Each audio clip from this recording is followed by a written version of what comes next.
আজকে আমরা আলোচনা করব যে চ্যাপ্টারটা নিয়ে, সেটা হলো পরিবেশ বিস্তার ও সংরক্ষণ চ্যাপ্টারটা নিয়ে। তো পরিবেশ বিস্তার সংরক্ষণ চ্যাপ্টারটা নিয়ে আমাদের মূল আলোচনা আজকে।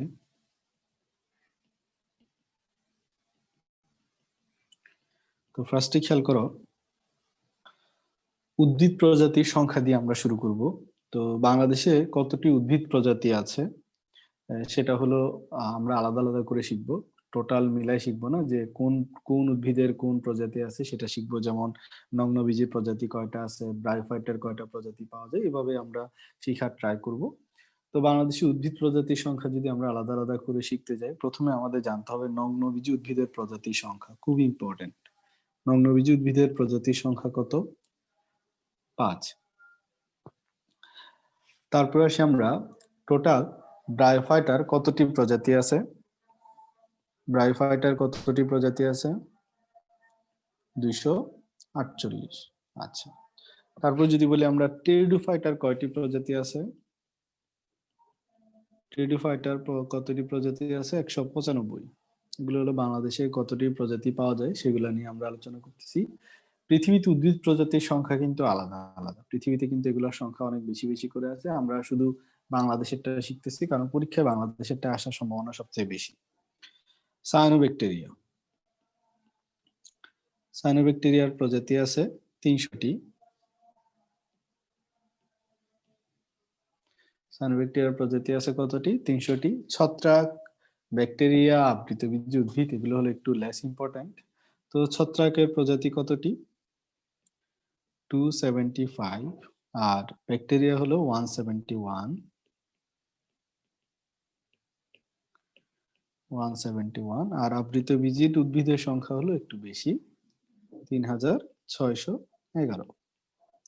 এখানে কোনটার কতটি প্রজাতি আছে একটু খেয়াল করব। এর মধ্যে সবচেয়ে ইম্পর্টেন্ট যেটা, সেটা হলো নগ্নবীজী উদ্ভিদের প্রজাতি। নগ্নবীজী উদ্ভিদের প্রজাতি কতটি আছে এটা পরীক্ষার জন্য খুবই দরকারি একটা জিনিস, ঠিক আছে? মনে থাকবে। এখন আসি আমরা এই উদ্ভিদ প্রজাতির পরে এখন জীবগোষ্ঠী বা পপুলেশন জিনিসটা কি। জীবগোষ্ঠী বা পপুলেশন জিনিসটা হলো একটা নির্দিষ্ট স্থানে একই সময়ে বসবাসকারী একই প্রজাতির একদল জীবকে একসাথে বলা হয় কি? একদল জীবকে বলা হয় কি? পপুলেশন। তাহলে পপুলেশনে কি কি কথা খেয়াল রাখতে হবে? নির্দিষ্ট স্থান, সময়টা হতে হবে একই, প্রজাতিগুলো হতে হবে একই, এবং একদল জীব, এদেরকে বলা হয় পপুলেশন বা জীবগোষ্ঠী। এইরকম অনেকগুলা জীবগোষ্ঠী যখন বা কমিউনিটি যখন মিলিতভাবে তৈরি করে বা একসাথে থাকে, তখন সেটাকে বলা হয় জীব সম্প্রদায়। জীব সম্প্রদায়ে কি হয়? একটা পপুলেশন আরেকটা পপুলেশনের উপর নির্ভরশীল। একটা পপুলেশন আরেকটা পপুলেশনের উপর কি হয়? নির্ভরশীল হয়। তো এই নির্ভরশীলতাটাকে একসাথে যখন একটা স্ফিয়ার হিসেবে তুলনা করা হয়, তখন সেটাকে বলা হয় জীবমণ্ডল। এই জীবমণ্ডল হলো টোটাল ভৌত পরিবেশের উপর নির্ভর করে, আবার নিজেদের উপরও নির্ভর করে। তো ভৌত পরিবেশ গুলা কি কি? জীবমণ্ডলের ভৌত পরিবেশ কি কি? জীবমণ্ডলের ভৌত পরিবেশ হলো বায়ুমণ্ডল। এগুলো হলো জীবমণ্ডলের কি? ভৌত পরিবেশ। বায়ুমণ্ডল, বায়ুমণ্ডল,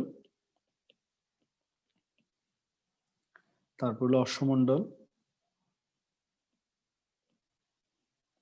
তারপর এই যে তিনটা মণ্ডল, এই তিনটা মণ্ডলকে একটা জিনিস খেয়াল করবো, বায়ুমণ্ডল, বায়ুমণ্ডল আর অশ্বমণ্ডল, এই তিনটা যখন মিলিতভাবে থাকে, তখন এই তিনটা পরিবেশের মধ্যে যখন মিলিতভাবে আন্তঃক্রিয়া হয়, অর্থাৎ বায়ুমণ্ডল দেখা যাচ্ছে বায়ুমণ্ডলের উপর জীব যেমন নির্ভর করতেছে, তেমনি বায়ুমণ্ডলের উপর নির্ভর করতেছে, তেমন অশ্বমণ্ডলের উপরে নির্ভর করতেছে। তার মানে এদের মধ্যে পারস্পরিক একটা আন্তঃক্রিয়া আছে। পারস্পরিক এই আন্তঃক্রিয়াটাকে একসাথে কি বলা হয়? ইকোস্ফিয়ার।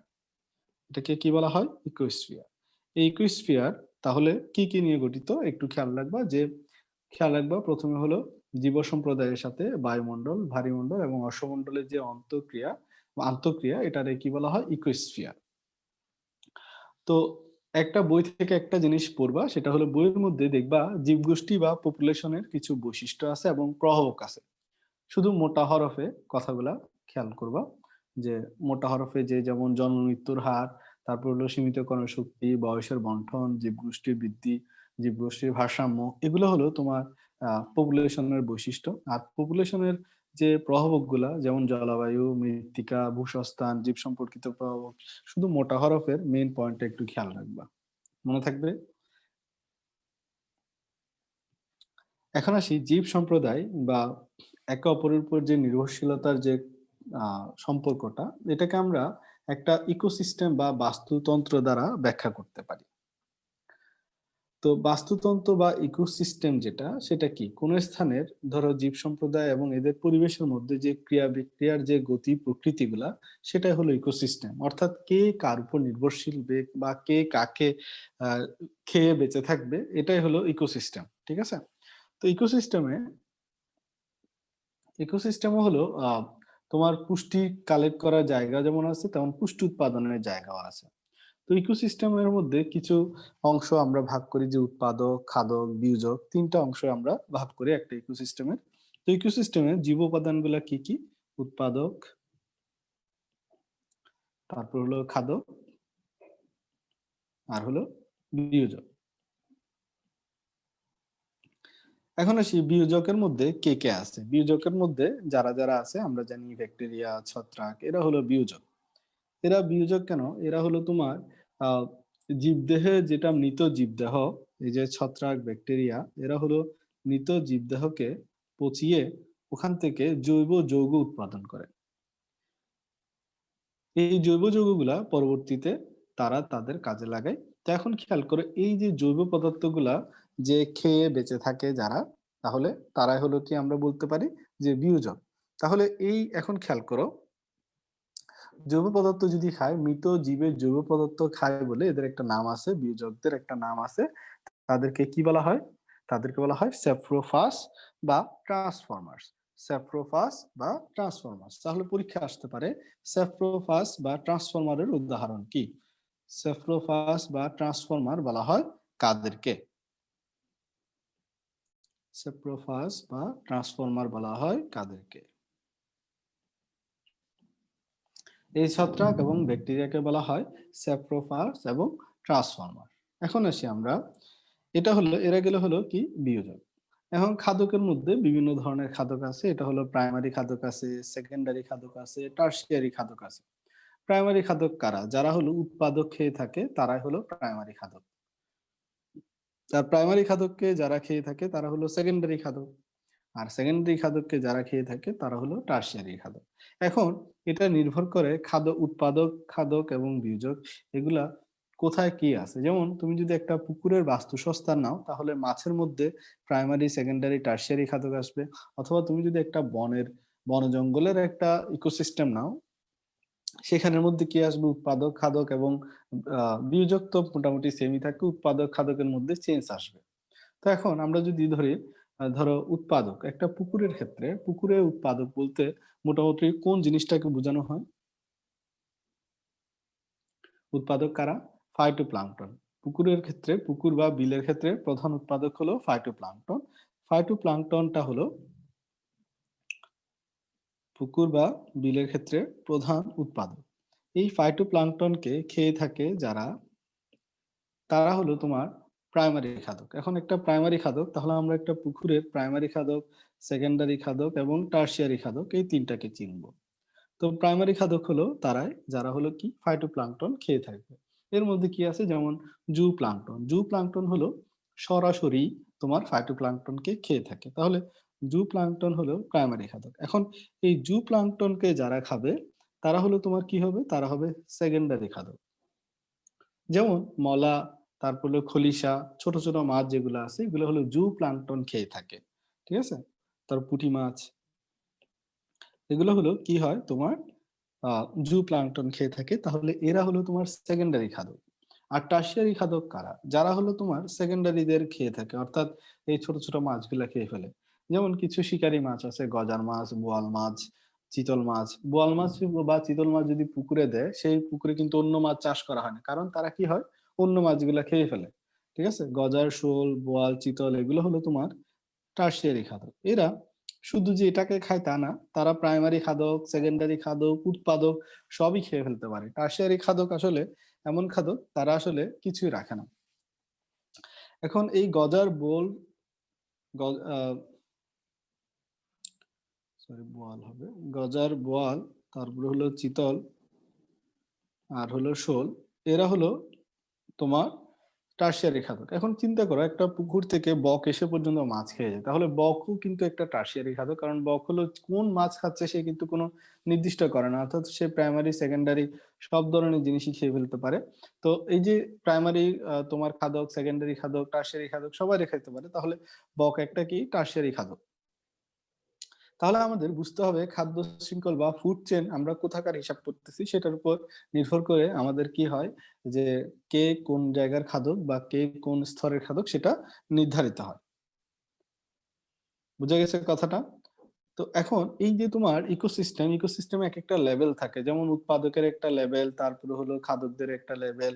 এই যে লেভেল গুলা থাকে এগুলাকে বলা হয় ট্রাফিক লেভেল। এগুলাকে কি বলা হয়? Traffic level. এই ট্রাফিক লেভেল জিনিসটা হলো তোমার যে খাদ্য স্তরের একটার পর একটা স্তর, যেমন ফাইটোপ্লাঙ্কটন একটা স্তর আছে, জু প্লাঙ্কটনের একটা স্তর, সেকেন্ডারি মাছের একটা স্তর বা সেকেন্ডারি খাদ্যের একটা স্তর, এগুলো হলো তাহলে ট্রফিক লেভেল। এগুলো, এই ট্রফিক লেভেল গুলো হলো তাহলে খাদ্যের স্তরকে বোঝায়। এখন এরকম বিভিন্ন ইকোসিস্টেম যখন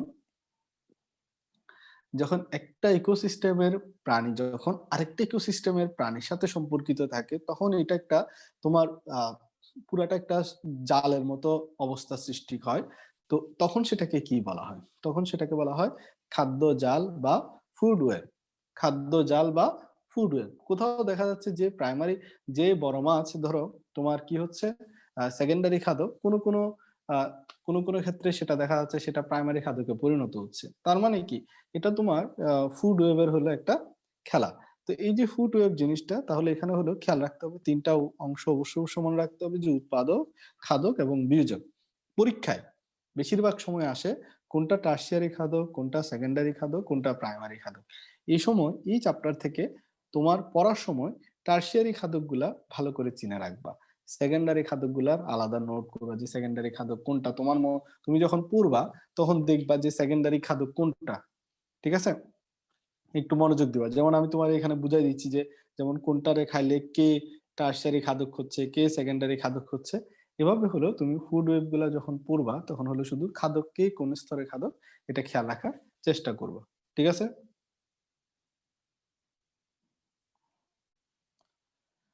আচ্ছা, এখান থেকে একটা কথা বলে আসি যে আহ কিছু কিছু জীব আছে যারা হলো তোমার সরাসরি জীববস্তুকে ধরো আহ জৈব বস্তুতে পরিণত না করে অনেক সময় তার আহ, দেহের ভিতরে নিয়ে তারা কি করে তোমার মৃত বস্তুকে, মৃত বস্তু হলো বা মৃত কোনো জীবকে আর কি, মৃত জীবকে হলো তোমার আহ না পচায় তারা কি করে, এটার কোনো একটা অংশ নিজে সরাসরি গ্রহণ করে। গ্রহণ করার পরে এই মৃত জীববস্তুটা দেহের ভিতরে, ওই প্রাণী যে গ্রহণ করছে তার দেহের ভিতরেই এটা কি হয়, জৈব বস্তু বা পুষ্টি হিসেবে অবস্থান করে। তার মানে কি, সে কিন্তু এই ব্যাকটেরিয়া ছত্রাক যে কাজটা করে, ব্যাকটেরিয়া ছত্রাকের সাথে এখানে পার্থক্যটা কি খেয়াল করো। ব্যাকটেরিয়া ছত্রাক মৃত জৈব বস্তুকে, মৃত জীবকে কি করতেছে, তোমার বিযোজিত করে সরাসরি জৈব পদার্থ পরিবেশে যোগ করতেছে।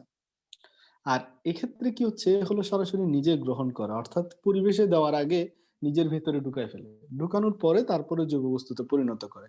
তাহলে খেয়াল করো এই ধরনের ক্ষেত্রে কি হচ্ছে, এই ধরনের ক্ষেত্রে তো তোমার এটা পরিবেশে পুষ্টি আসতেছে না। তো এই ধরনের, তাহলে এদেরকে আমরা বিয়োজক বলবো না, যারা এই ঘটনা ঘটাবে যে খাবার মৃত জীব বস্তুকে নিজের ভিতরে নিয়ে গিয়ে তারপরে বিয়োজন করবে, এদেরকে আমরা কি বলবো না, বিয়োজক বলবো না। এরকম একটা প্রাণীর নাম হলো কেঁচো। কেঁচো কি করে, কেঁচো কিন্তু তোমার কি করে, যে যে বস্তুকে কিন্তু কি করে না, যে বাহ্যিক ভাবে বিয়োজন করে না, দেহের ভিতরে নিয়ে বিয়োজিত করতেছে কেঁচো। তাহলে এখানে খেয়াল করো, তাহলে কেঁচোকে আমরা কি বলতে পারবো না, বিয়োজক বলতে পারবো না। কেঁচোকে তাহলে আমরা কি বলি, ডেট্রিটিভোর্স। বলি। কেঁচোকে আমরা কি বলবো? ডেট্রিটিভোরস। যারা হলো এরকম কাজ করে তাদেরকে আমরা কি বলি? ডেট্রিটিভোরস। মনে থাকবে?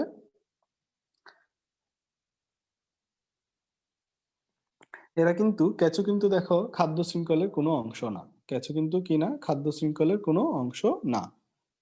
খাদ্য শৃঙ্খলের কোনো কি না? অংশ না। মনে থাকবে?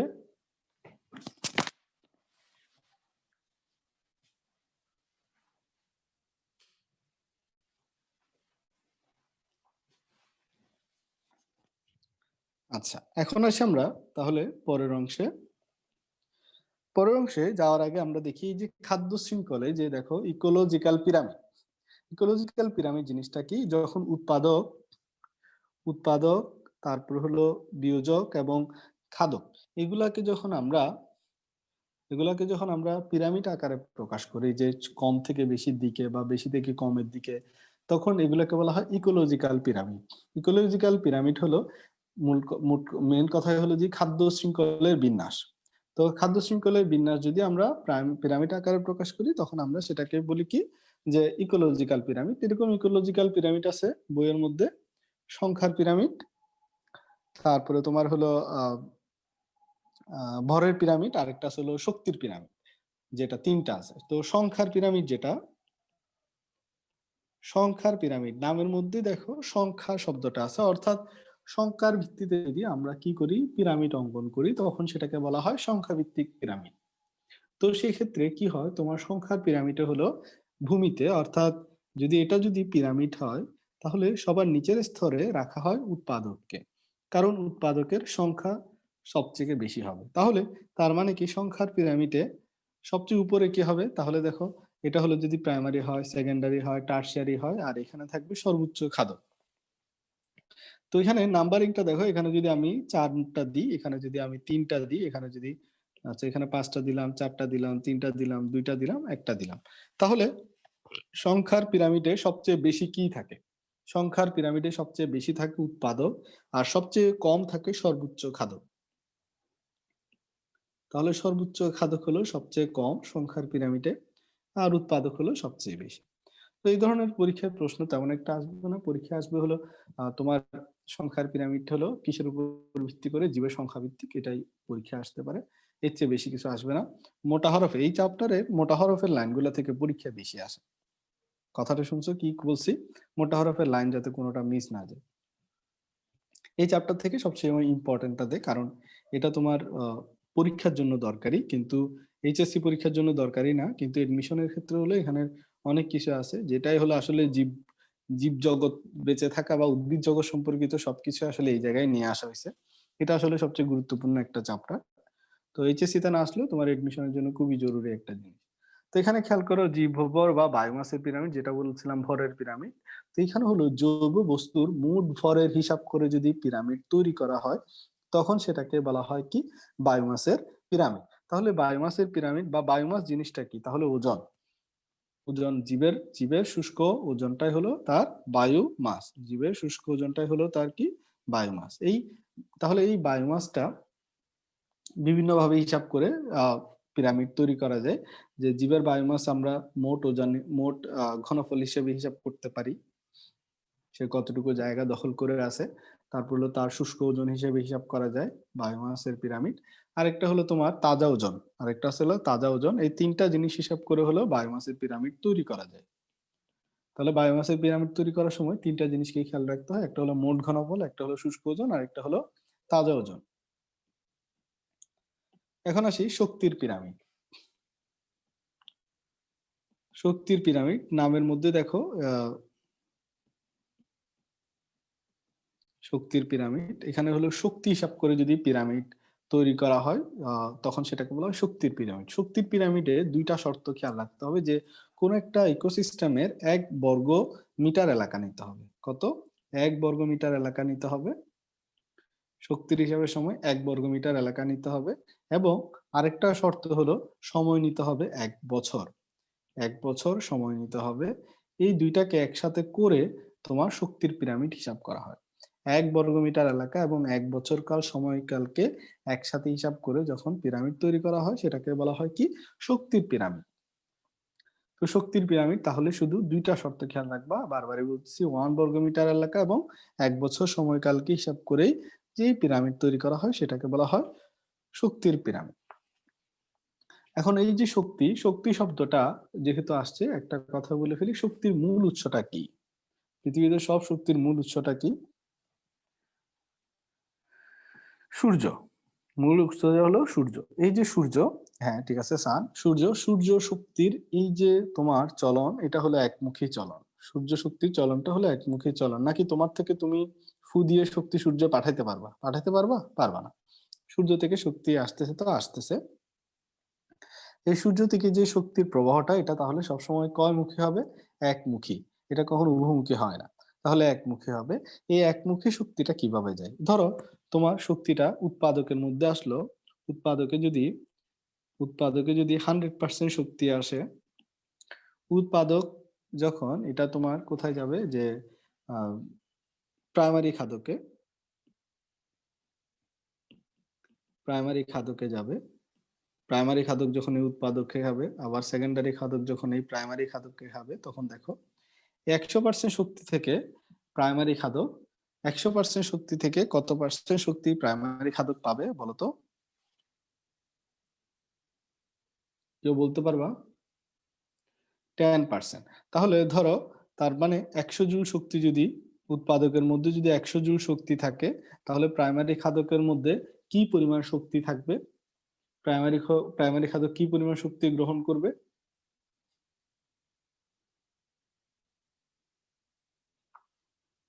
কি পরিমাণ শক্তি গ্রহণ করবে? আচ্ছা ঠিক আছে, প্রাইমারি খাদক শক্তি গ্রহণ করবে হলো তোমার 10 জুল। তাহলে বাকি 90 জুল কি হলো বলতো? বাকি 90 জুল কি হলো? এখানে দেখো, অর্থাৎ 10 জুল হলো প্রাইমারি খাদক পাচ্ছে, বাকি 90 জুল হলো তোমার কি হচ্ছে, এটা হলো পরিবেশে চলে যাচ্ছে। এটা কোথায় চলে যাচ্ছে? পরিবেশে চলে যাচ্ছে। এখন তার মানে কি? তার মানে হলো তোমার 10% শক্তি হলো আহ এক একটা স্তর থেকে শক্তির, খাদ্যের এক একটা স্তর থেকে আরেকটা স্তরে যাবে, বাকি 90% শক্তি হলো পরিবেশে মুক্ত হয়ে যাবে। এটাকে বলা হয় 10% নিয়ম বা 10% নিয়ম। এই 10% নিয়মের প্রবর্তক হলো লিন্ডেনম্যান। 10% নিয়মের প্রবর্তককে লিন্ডেনম্যান। লিন্ডেনম্যান এই 10% নিয়ম প্রবর্তন করেন কত সালে? 1942 সালে। এখন আসি, আহ মনে রাখবা, যত খাদ্য শৃঙ্খলে নিম্ন স্তর হতে উচ্চ স্তরে যাওয়া হয়, তখন হলো জীবদেহে বিষের হলো ঘনত্বের পরিমাণ ধীরে ধীরে বাড়তে থাকে। জীবদেহে বিষের ঘনত্বের পরিমাণ ধীরে ধীরে বাড়তে থাকে। কারণ কি? তোমার খাদ্যস্থলে নিম্ন স্তর থেকে যখন যাচ্ছে, তখন ওই খাদ্যের মাধ্যমে কিছু বিষ আরেকজনের শরীরে প্রবেশ করতেছে। এই যে বিষের যে প্রবেশ করাটা, এটাকে বলা হয় বায়োলজিক্যাল ম্যাগনিফিকেশন। তাহলে বায়োলজিক্যাল ম্যাগনিফিকেশনের অর্থ কি? ধরো একটা মাছের মধ্যে 10 10 কেজি ফরমালিন আছে, বা 10 কেজি বিষ আছে, ফরমালিন না, 10 কেজি বিষ আছে। সেই মাছটা যদি এখন একজন মানুষ খায়, মানুষের দেহে নিজস্ব বিষ আছে, প্লাস আরো 10 কেজি বিষ আসছে, তাহলে মানুষের বিষের পরিমাণ কত হয়ে গেল? 10 কেজি প্লাস। অর্থাৎ মাছ হলো নিম্ন স্তরের খাদক, মানুষ হলো তার চেয়ে উঁচু স্তরের খাদক। এভাবে যদি হিসাব করা হয়, বলা হয় মানুষের দেহে, সরি, জীবের দেহে যত উপরের স্তরে যাওয়া যায়, জীবের দেহে বিষের পরিমাণ তত বাড়তে থাকে। এটাকে বলা হয় বায়োলজিক্যাল ম্যাগনিফিকেশন। এই বায়োলজিক্যাল ম্যাগনিফিকেশনের কারণে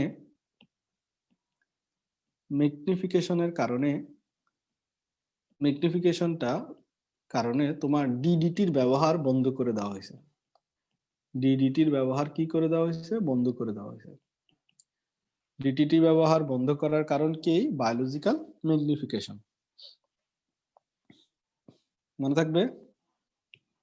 জীবের অভিযোজন। জীবের অভিযোজন জিনিসটা কি? জীব হলো কোন একটা পরিবেশে নিজেকে খাপ খাইয়ে নেওয়ার যে বৈশিষ্ট্যটা, সেটাই হলো জীবের অভিযোজন। ধরো তুমি হলো কোন একটা স্কুল থেকে আরেকটা স্কুলে গেলা, ওই স্কুলের বন্ধু বান্ধবদের সাথে কেমনে তুমি থাকবা বা কেমনে তুমি মিলাবা, এটাই হলো তোমার কি? অভিযোজন। তাহলে এই যে জীবের অভিযোজন, এই অভিযোজনকে আহ উদ্ভিদগুলার প্রকৃতি অনুসারে তিনটা ভাগে ভাগ করা হয়েছে: হাইড্রোফাইট, জেরোফাইট এবং মেসোফাইট। লবণাক্ত উদ্ভিদের জন্য বিশেষ একটা আছে, সেটা হলো তোমার হ্যালোফাইট, ওটা আমরা আলোচনা করব এখন। প্রথমে আমরা যাই হাইড্রোফাইট বা যেটা হলো জলজ উদ্ভিদ। তাহলে হাইড্রোফাইট বা জলজ উদ্ভিদ দেখে বোঝা যাচ্ছে নামের মধ্যেই যে তারা কিসের কিসের বিস্তার লাভ করে, পানিতে বিস্তার লাভ করে, অর্থাৎ পানিতে জন্মে পানিতে বিস্তার লাভ করে যারা, তারাই হলো তোমার হাইড্রোফাইট। এই হাইড্রোফাইট গুলা পানিতে নিমজ্জিত থাকতে পারে, অথবা ভাসমানও থাকতে পারে, অথবা উভচরও থাকতে পারে, যেভাবে ইচ্ছা সেভাবে থাকতে পারে। তবে ডিপেন্ড করে হলো কি ধরনের এগুলো জলজ উদ্ভিদ। যাদের হলো মূল আছে, যাদের মূল নাই, এগুলো বিভিন্ন ধরনের আছে। তো মূলবদ্ধ যেগুলো সেগুলো হলো একটু নিমজ্জিত জলজ উদ্ভিদ, আর যেগুলো হলো তোমার মূলের সাথে কোনো কিছু সংযোগ থাকে না, সেগুলো হলো মুক্ত ভাসমান জলজ উদ্ভিদ।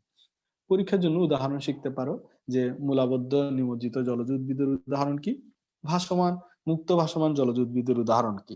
এখন প্রশ্ন হলো, তুমি উদাহরণ যে শিখবে ওখানে সায়েন্টিফিক নেম দেওয়া আছে।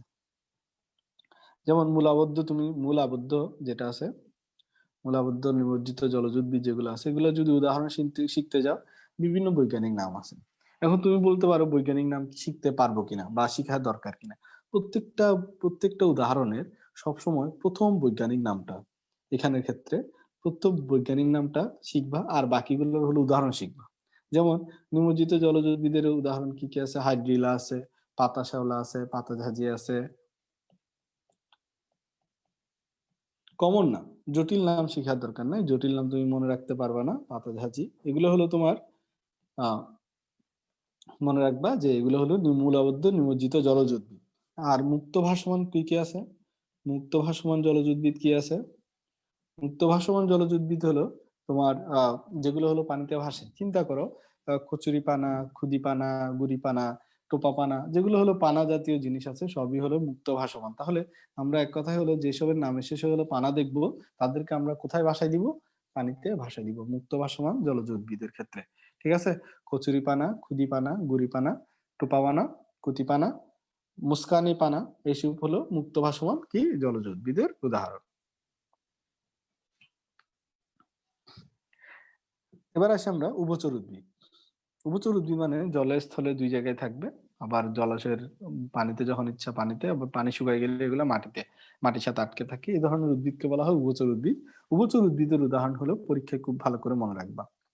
আমি সবসময় বলি উভচর উদ্ভিদ থেকে পরীক্ষায় আসার চান্স আছে, এখনো যদিও আসে না, কিন্তু আসার চান্স যে নাই তা না। ঠিক আছে? এখানে হলো কেশরদাম, হেলেঞ্চা, কর্মীলতা। হেলেঞ্চা, কেশরদাম, কেশরদামটা একটু ভালো করে শিখিও, কেশরদাম আর হলো কলমিলতা। ঠিক আছে?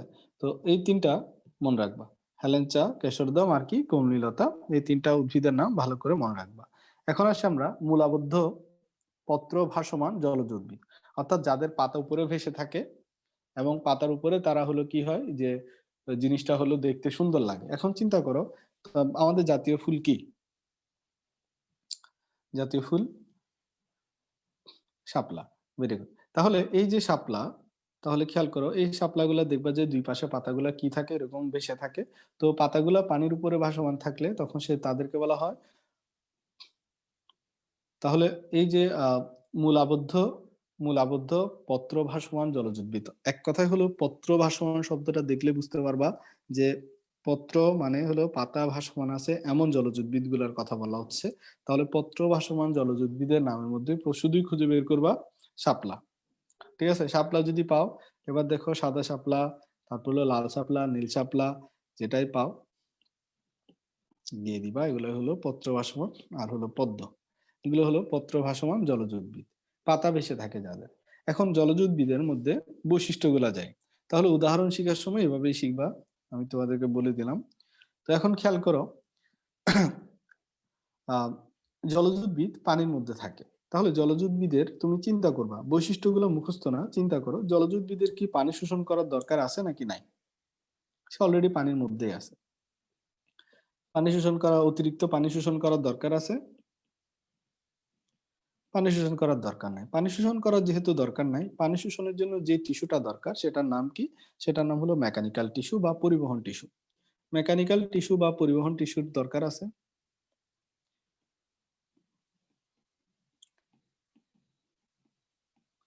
এটার দরকার নেই, তাই না? মেকানিক্যাল টিস্যু বা পরিবহন টিস্যুর কোনো দরকার নেই। আচ্ছা, পানি শোষণ করে কে? পানি শোষণ করে মূলরুম অঞ্চল, মূলের অগ্রভাগের মূলরুম অঞ্চল। এটা তো পানি শোষণ করার দরকারই পড়তেছে না, তাহলে তুমি বলো মূলরুম কি থাকবে নাকি থাকে না? মূলরুম কি থাকবে নাকি থাকবে না? মূলরুম থাকবে না, মূলেরই দরকার পড়তেছে না, কারণ কি এটা ভাসমান থাকে, ঠিক না? তাহলে মূল দরকার নাই, বা মূল থাকলেও সেটা সুগঠিত হয় না। মূলের দরকার নাই বা মূল থাকলেও সেটা কি হয় না? সুগঠিত থাকে না। মূল নাই এরকম একটা উদ্ভিদের বা আহ, হলো তোমার জলজ উদ্ভিদের নাম হলো উলফিয়া বা খুচুরিপানা, যেটা সেটা গুড়িপানা, সরি খুচুরিপানা না, গুড়িপানা, এগুলো উলফিয়া। এগুলো হলো তোমার কি মূল নাই। তো মূল থাকলেও সেটা সুগঠিত হবে না। তাহলে মূল নাই, মূলরুম নাই, পানি শোষণ করা লাগে না, পানি শোষণ করা লাগে না দেখে মেকানিক্যাল টিস্যু নাই, মেকানিক্যাল টিস্যু বা কি নাই? পরিবহন টিস্যু নাই। ঠিক আছে, এখন খেয়াল করো এইদের হলো এই ত্বকে কোনো কিউটিকল থাকবে কিনা।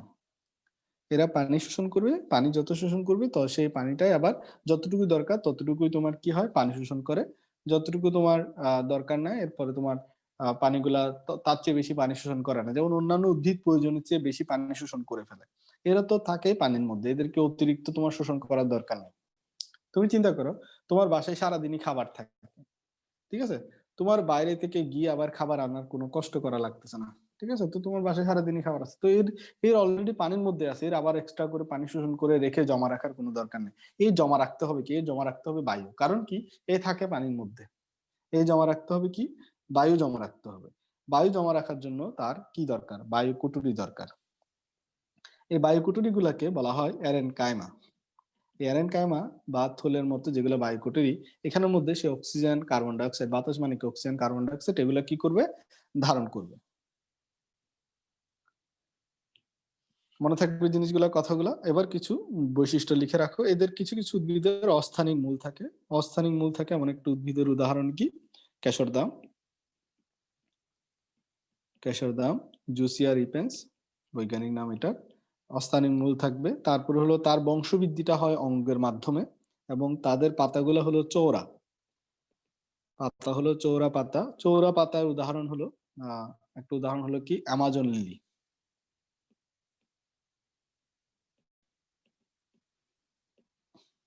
তারপর হলো পত্রবৃন্ত হলো ভাসতে সাহায্য করে, কচুরিপানা। কচুরিপানার হলো পাতার বৃন্তগুলা ভাসতে সাহায্য করে, তাহলে বৃন্ত যদি ভাসতে সাহায্য করে, আমাজন লিলি। বৃন্ত যদি ভাসতে সাহায্য করে তখন সেটা হলো উদাহরণ হলো কচুরিপানা। পরীক্ষায় আসতে পারে কোনটা কোথায় কি, এভাবে হলো মনে রাখবা। তাহলে এগুলো হলো জলজ উদ্ভিদের বৈশিষ্ট্য। জলজ উদ্ভিদের বৈশিষ্ট্য মনে থাকবে। এখন আসি আমরা জলজ উদ্ভিদের পরে মরুজ উদ্ভিদ। প্রথমে মরুজ উদ্ভিদের বৈশিষ্ট্য জেনে আসি। জলজ উদ্ভিদের বৈশিষ্ট্য শিখলাম, তো মরুজ উদ্ভিদের বৈশিষ্ট্য মনে রাখা তাহলে সহজ হয়ে যাবে। মরুজ উদ্ভিদকে কি বলা হয়? মরুজ উদ্ভিদকে একটা নাম আছে, কে বলতে পারবা?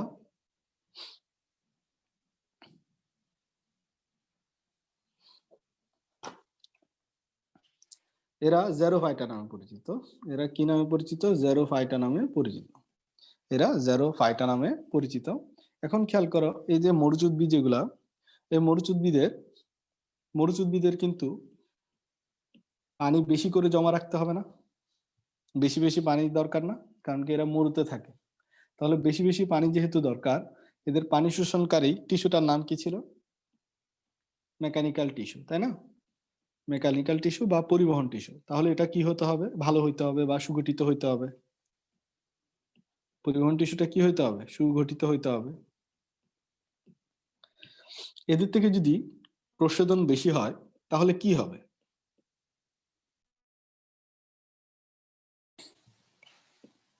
প্রশোধন বেশি হলে কি হবে? এরা মারা যাবে। তাহলে প্রশোধন কম হইতে হবে। প্রশোধন কম হওয়ার জন্য তাহলে তাদের কি হইতে হবে? বাইরের চারপাশটা কিউটিকলটা পুরু হইতে হবে নাকি পাতলা হইতে হবে? কিউটিকলটা পুরু হইতে হবে যাতে পানি বের না হয়, মানে বাষ্প হয়ে বের হইতে না পারে।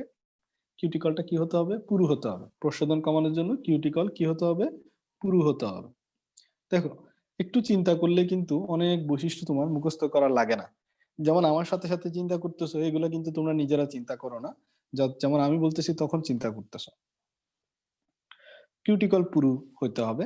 এখন চিন্তা করো, পত্ররন্ধ্র উপরে থাকলে তো কি হয়?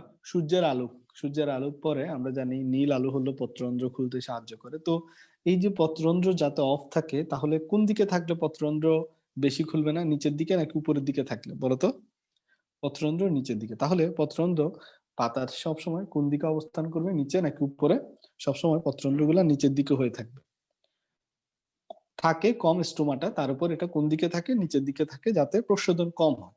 তাহলে প্রশোধন কম হওয়ার জন্য যেটা যেটা জরুরি, পত্ররন্ধ্র পাতার কোন দিকে থাকে? নিম্ন ত্বকে থাকে, যাতে প্রশোধন কম হয়। এখন আমার এখানে আবার পানিতে চলে যাই। যেহেতু পানি বেশি শোষণ করা দরকার, মেকানিক্যাল টিস্যু বা পরিবহন টিস্যু সুগঠিত হতে হয়। পানি শোষণ করার কাজ কার? মূল রুমের। তাহলে মূল রুমের কাজ, ঠিক না? তাহলে মূল রুমের কাজ যেহেতু, তাহলে মূলটা কি হবে? সুগঠিত হতে হবে নাকি সুগঠিত হতে হবে না? মূল কি হবে? সুগঠিত হবে। আর পানি পরিবহনের জন্য যেহেতু পরিবহন টিস্যু দরকার, পরিবহন টিস্যুর জন্য কাণ্ডটাকেও কি হইতে হবে? সুগঠিত হইতে হবে। ঠিক আছে। আর পাতায় জানি প্রশোধনের মূল অঙ্গ কি? পাতা। তো পাতা যত ছোট হবে প্রশোধন তত কি হবে? কম হবে না বেশি হবে? প্রশোধন তত কম হবে। তাহলে পাতার আকৃতি কি হতে হবে বলতো? মরুচ উদ্ভিদের পাতাগুলা কি হতে হবে? ক্ষুদ্র আকৃতি। তোমরা কি আমার কথা বুঝতেছো, নাকি এমনি বৈশিষ্ট্য এভাবে না বুঝায় না শুধু বলে বলে যাব? কারো কোনো রেসপন্স পাচ্ছি না। আচ্ছা দেখো, তারপর হলো এপিডার্মিস, পুরুত্ব। এপিডার্মিস যদি খেয়াল করো, এপিডার্মিস যদি বাইরেরটা যদি বহু স্তর বিশিষ্ট হয়, তাহলে কিন্তু আর পানি বের হবে না। তাহলে এই পানি যত বের হবে না, তত তোমার হলো কি হবে না? প্রশোধন কম হবে। ঠিক আছে।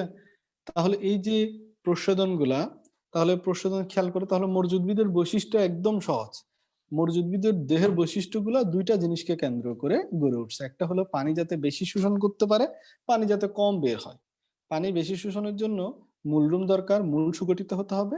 আর মেকানিক্যাল টিস্যু দরকার বা পরিবহন টিস্যু দরকার। পরিবহন টিস্যু যেহেতু সুগঠিত, তাহলে কাণ্ডটা সুগঠিত হতে হবে।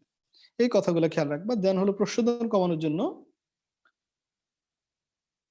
তাহলে চিন্তা করো এখন প্রশোধন কমানোর জন্য কি করতে হবে? প্রশোধন কমানোর জন্য তোমার কিউটিকল পুরু হইতে হবে, এপিডার্মিস পুরু হইতে হবে। বহু স্তর বিশিষ্ট হলে পানি আর বের হতে পারবে না বাষ্প হয়ে, পত্ররন্ধ্র নিচের দিকে থাকতে হবে। তারপর হলো তোমার পাতাগুলো যত ছোট হবে তত ভালো। তাহলে বৈশিষ্ট্যগুলো তো দুইটা জিনিসকে কেন্দ্র করে হয়েছে, একটা হলো পানি শোষণ আর একটা হলো পানি যাতে কম বের হয়। ঠিক আছে।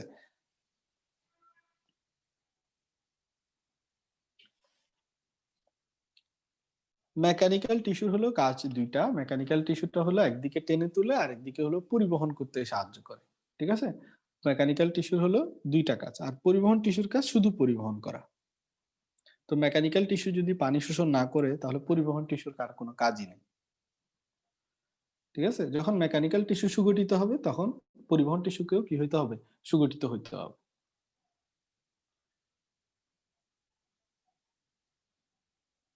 বুঝছো কথাটা?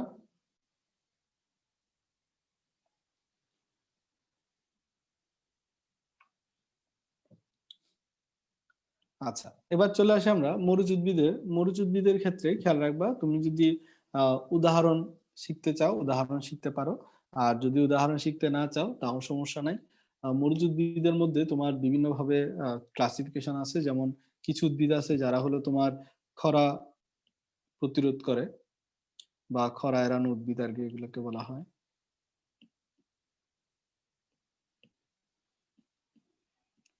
তারপর হলো কৌশলে খরা এড়ানো উদ্ভিদ।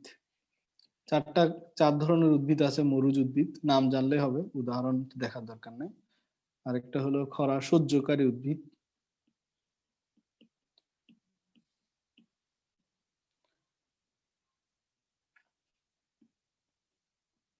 আর সবার শেষেরটা হলো খরা প্রতিরোধী উদ্ভিদ। তাহলে খরা, খরা প্রতিরোধের উপর ডিপেন্ড করে, দেখো খরা এড়ায় যায়, কৌশলে খরা এড়ায় যায়, খরা প্রতিরোধ করে, খরা সহ্য করে। এই ধরনের তোমার এই 4টা ভাগে হলো মরুচ উদ্ভিদকে ভাগ করা হয়েছে। উদাহরণ শেখার দরকার নেই, যা শুধু এভাবেই শিখো, ঠিক আছে?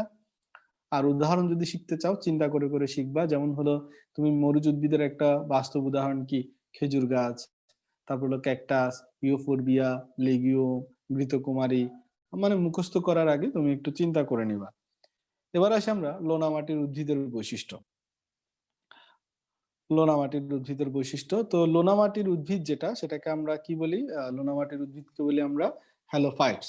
তো এই যে হ্যালোফাইটস, ভালো করে খেয়াল করো, হ্যালোফাইটস এরা হলো লবণাক্ত পরিবেশে সহজে বেঁচে থাকে বললে এইসব উদ্ভিদকে বলা হয় হ্যালোফাইটস। না, সাইন্টিফিক নেম লাগবে না, হ্যালোফাইটস।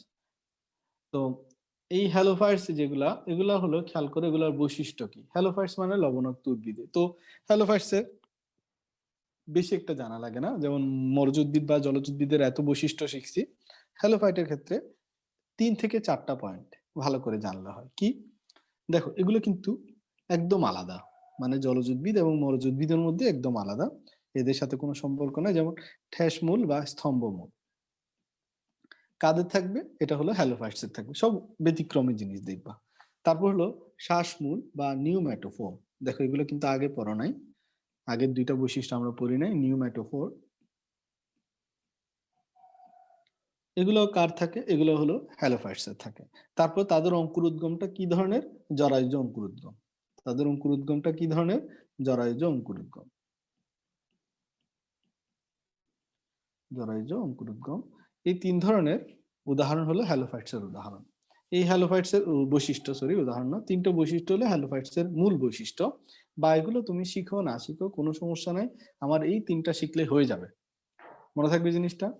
কি কি তাহলে? ঠ্যাসমূল বা স্তম্ভমূল, তারপর হলো শ্বাসমূল বা নিউম্যাটোফোর, আরেকটা হলো জরায়ুজ অঙ্কুরোদ্গম।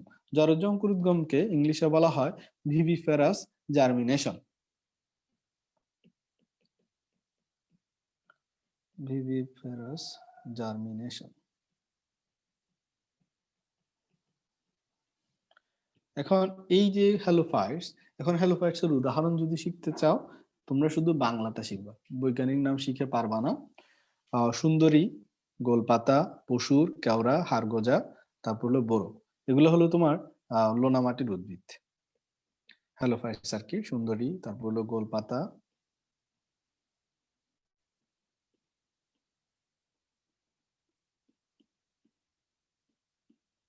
কেওড়া, হাড়গোজা, আর হলো বোরা, এগুলো সবগুলো হলো হ্যালোফাইটস এর উদাহরণ। এখন আসি লাস্ট আরেকটা জিনিস, যেটা হলো মেসোফাইট। মিষ্টি মিষ্টি পানিতে জন্মায় যেসব উদ্ভিদ, তাদেরকে বলা হয় মেসোফাইট। ঠিক আছে? মিষ্টি পানিতে যারা জন্মায়, আমরা তো এটা ক্লাসিফিকেশনে আনি নাই, তো এখানে শুধু ক্লাসিফিকেশনে শুধু এটা নাই, কিন্তু আলাদা করে জানতে হবে যে মেসোফাইট কারা। মেসোফাইট হলো মিষ্টি পানিতে, অর্থাৎ লোনা পানি না, মিষ্টি পানিতে যারা যেসব উদ্ভিদ বেঁচে থাকে তাদেরকে বলা হয় মেসোফাইট। আম, জাম, কাঁঠাল, লিচু, আমরা যেগুলো নর্মাল গাছপালা দেখি, এগুলো হলো আসলে মেসোফাইট। ঠিক আছে? তো বইয়ের মধ্যে জলজ এবং মরুজ ও লোনামাটির উদ্ভিদের মধ্যে বৈশিষ্ট্যের একটা চার্ট আছে, পার্থক্য। তোমরা যদি এই এত কিছু যদি মনে করো যে না আমরা কিছুই পড়বো না, তাহলে শুধু ওই বৈশিষ্ট্যের পার্থক্যটা পড়ে ফেলবা। ঠিক আছে? খেয়াল রাখবা, পরীক্ষার দিন রিভিশনের সময়, পরীক্ষার আগে যে রিভিশন গুলা দিবা, এগুলার মধ্যেই চার্টটা যাতে থাকে, চার্ট যাতে কোনোটা মিস না যায়। ধরো তুমি পরীক্ষার 5 দিন আগে একটা ফাইনাল রিভিশন দিচ্ছ, ফাইনাল রিভিশনে ওই ওই সময় তোমার চার্ট যাতে কোনোটা মিস না হয়, চার্ট সব একবার দেখতেই হবে। ঠিক আছে? আর কি দেখতে হবে? ওই 5 দিনে দেখতে হবে মান, বিভিন্ন ধরনের মান। ঠিক আছে? তারপরে কি দেখতে হবে? সাল, সালগুলো একটু দেখতে হবে, সাইন্টিফিক নেম গুলা দেখতে হবে, এই জিনিসগুলো বেশি করে দেখতে হবে। ঠিক আছে?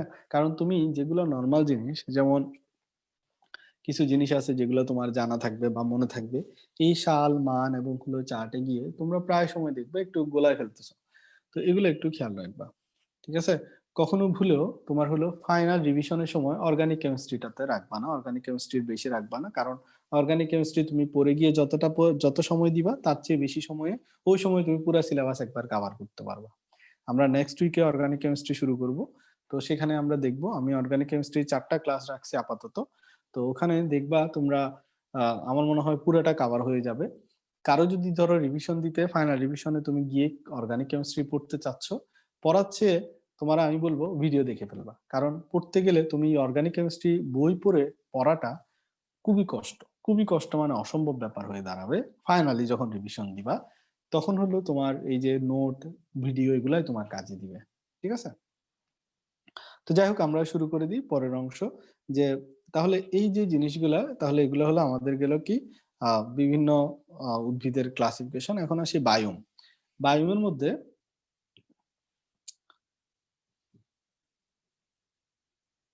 আমি কি রয়্যাল গাইডের উচ্চারণ করছি অনেক? হুম, আমি উচ্চারণ করছি যে মেইন রিভিশনে রয়্যাল গাইড পড়তে হবে। মাথা গরম করস কেন ক্লাসের মাঝখানে? গাইডের কথা কেউ বলবি তারে গালের মধ্যে থাপ্পড় দিব তোরে। ভাগ্য ভালো সামনাসামনি ক্লাসে নাই তোরা, কতজন যে থাপ্পড় খাইতি।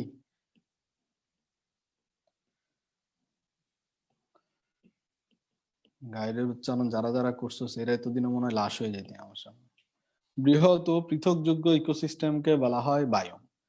বৃহৎ ও পৃথকযোগ্য, তোমরা গাইড বা এমসিকিউ সলভ করবা শুধু সলভের জন্য, পড়ার জন্য মেইন বই অথবা যা নোট করে দিচ্ছি এগুলা, আর সাথে ভিডিও। ঠিক আছে, এটাই হলো তোমার পড়াশোনা। বৃহৎ ও পৃথকযোগ্য ইকোসিস্টেম হলো বায়োম। এই বায়োমগুলোর মধ্যে প্রথমে আমরা আলোচনা করবো স্থলজ বায়োম নিয়ে। স্থলজ বায়ুম আছে, জলজ বায়ুম আছে। আগে প্রথম আমরা স্থলজ বায়ুম আলোচনা করি। স্থলজ বায়ুমের মধ্যে সবচেয়ে পরিচিত বায়ুম হলো মরুভূমির বায়ুম। তাহলে মরুভূমির বায়ুম নিয়ে দেখো, এখানে কিন্তু বায়ুমের ডেফিনেশন লিখে দিছি একটা দুইটা শব্দে, বৃহৎ ও পৃথকযোগ্য ইকোসিস্টেমকে কি বলা হয়? বায়ু। তাহলে স্থলজ বায়ুমে প্রথমে আমরা চলে যাই মরুভূমির বায়ু। এখানে দেখো অনেক কিছু তোমার বৈশিষ্ট্যের মধ্যে মানে আলাদা আলাদা আর কি। মরুভূমির বায়ুমে প্রথম কথা হলো বাৎসরিক বৃষ্টিপাত কতটুকু হয়। মরুভূমির বায়ুমে বাৎসরিক বৃষ্টিপাত হয় 25 সেন্টিমিটারের কম, বছরে 25 সেন্টিমিটারের কম বৃষ্টিপাত হয়। তার মানে অনেক কম বৃষ্টিপাত হয়। সিলেটে প্রায় 250 সেন্টিমিটার বৃষ্টিপাত হয়। তুমি চিন্তা করো, সিলেটে তোমার প্রায় 250 সেন্টিমিটার বৃষ্টিপাত হয়। তাহলে 25 সেন্টিমিটারের কম বৃষ্টিপাত মানে হলো অনেক কম বৃষ্টিপাত। এবার আসি আমরা দিন রাত্রির ব্যবধানের তাপমাত্রা। দিনে তাপমাত্রা যদি 30 ডিগ্রি হয়, রাতে তাপমাত্রা হয়ে যাবে 0 ডিগ্রি, অর্থাৎ দিন এবং রাতের তাপমাত্রার পার্থক্য হয়ে যাবে কত ডিগ্রি? 30 degree centigrade. দিন এবং রাতের তাপমাত্রার পার্থক্য হবে কত? 30 ডিগ্রি সেন্টিগ্রেড। এখন এটা হলো আবহাওয়াবিদরা মাপে, আমি এক্সাক্ট জানি না 25 সেন্টিমিটার বৃষ্টিপাত কেমনে মাপে। তোমরা একটু নেটে সার্চ দিতে পারো, যেটা জানি না সেটা তো বলতে পারবো না, তবে তাদের মাপার যন্ত্রপাতি আছে হয়তো। এখন দেখো লেটিচিউড বা উত্তর ও দক্ষিণ গোলার্ধের লেটিচিউড কত ডিগ্রি? উত্তর ও দক্ষিণ গোলার্ধে 30 ডিগ্রি লেটিচিউডে হলো অবস্থান করে মরুভূমির বায়ু। এখানে খেয়াল করো 30-30 শব্দটা কিন্তু খুব পাচ্ছি, তাই না? যেমন তাপমাত্রার ব্যবধানটা 30 ডিগ্রি সেন্টিগ্রেড এবং লেটিচিউডের পার্থক্যটা কত? 30 ডিগ্রি। আবার বৃষ্টিপাতও প্রায় 30-এর কাছাকাছি, কত? 25 সেন্টিমিটার। এবার আসি সবচেয়ে বড় মরুভূমি। সবচেয়ে বড় মরুভূমি কোনটা? সাহারা মরুভূমি। সবচেয়ে বড় মরুভূমি কোনটা? সাহারা মরুভূমি। এই মরুভূমিতে যেসব উদ্ভিদ পাওয়া যায় তাদেরকে কি বলা হয়? জেরোফাইট। তাদেরকে কি বলা হয়? জেরোফাইট। এদের পত্রন্ধ্র কখন খুলে? পত্রন্ধ্র কখন খুলে? রাতের বেলা। এরকম মরুভূমির বায়ুমের কিছু উদ্ভিদকে বলা হয় ক্যাম উদ্ভিদ। তো ক্যাম উদ্ভিদের নাম তোমাদের এর আগে বলছিলাম, খেজুর, ক্যাকটাস, ইউফোরবিয়া, লিগিউম, আর হলো বাবলা। শোনো, তোমাদেরকে একটা কথা বলি, নেক্সট উইকে যেহেতু অর্গানিক শুরু করব, তখন হলো তোমরা খেয়াল রাখবা যে বাকি সব কিছু তোমরা যদি মনে করো যে কি না আমরা এটা পড়বো না, তাহলে একেবারে বাদ দিবা। আর যদি মনে হয় পড়বা, তাহলে ভালো করে পড়বা। এটা হলো আমার কথা। অর্ধেক অর্ধেক পড়ার দরকার নেই, কারণ অর্ধেক অর্ধেক থেকে পরীক্ষা আসবে না। পড়লে ভালো করে পড়তে হবে, কারণ এগুলো আসলে সরাসরি কোয়েশ্চেন থেকে অনেক সময় বেসিক ভিত্তিক কোয়েশ্চেন আসে। এই জন্য পুরো চ্যাপ্টার মনোযোগ দিয়ে ক্লাস করতে হবে, পড়তে হবে, তারপরে তুমি পারবা। আর না হলে পরীক্ষার হলে গিয়ে ওই যা যে লাভ সেই কদু করে ফেলবা।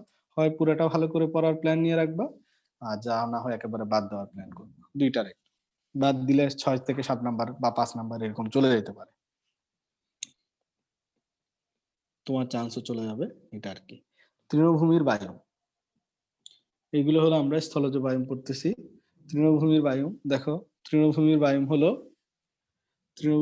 হলো দেখো বাৎসরিক বৃষ্টিপাত।